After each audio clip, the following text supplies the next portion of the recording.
हटा दिए सर, हटा दिए सर। ये जो टाइम कैप्सूल जो है, ये हमारी जो हिस्ट्री है, इतिहास है 100 साल का, इसको हम बरी कर रहे हैं, दफन कर रहे हैं। इसके अंदर जो है सब जितने इम्पोर्टेंट चीज़ें यूनिवर्सिटी की वो सब रखी गई हैं। जैसे इसको 2 हिस्सों में बांटा गया है, एक तो एमएओ कॉलेज का इस्टेब्लिशमेंट और एक यूनिवर्सिटी का।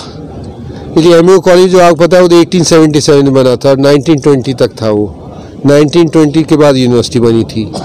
तो इसमें जो सर सैयद के ऊपर जो किताबें लिखी गई हैं, जो अलीगढ़ मूवमेंट की डिटेल्स हैं, जो यूनिवर्सिटी कैलेंडर 1911-12 का था और 1931 और 32 का था, जो यूनिवर्सिटी के एक्ट एंड स्टैचूज़ हैं और जो यूनिवर्सिटी के डेवलपमेंट्स हुए हैं, ये सब चीज़ें इसके अंदर रखी गई हैं।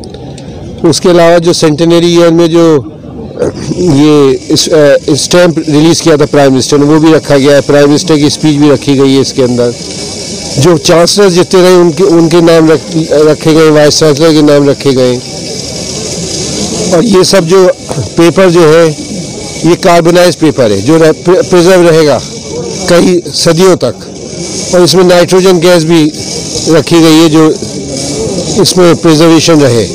इसमें हमने जो है वो टेक्निकल सपोर्ट आईआईटी कानपुर से भी लिए, इसलिए कि ये जो है हाईली कॉम्प्लिकेटेड और कॉम्प्लेक्स वर्क है।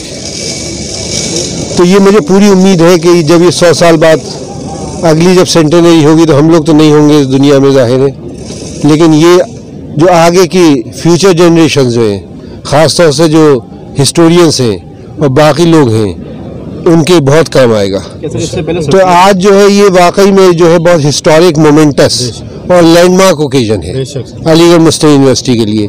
और मैं आप पूरी अलीगढ़ मुस्लिम यूनिवर्सिटी अलीग बिरादरी को मुबारकबाद देता हूँ इसके लिए। और मुझे पूरा यकीन है कि ये आगे के लिए, फ्यूचर जनरेशंस के लिए ये चीज़ जो है बहुत सर आपकी काम आएगी। इसमें 2 अहम काम हुए हैं 100 साल और टाइम कब से रखा जाए, कितना अपने आप को खुशी मानते हैं? ये सब टीम वर्क होता है, किसी एक आदमी का नहीं होता। सर वाइस चांसलर तो आप ही है ना।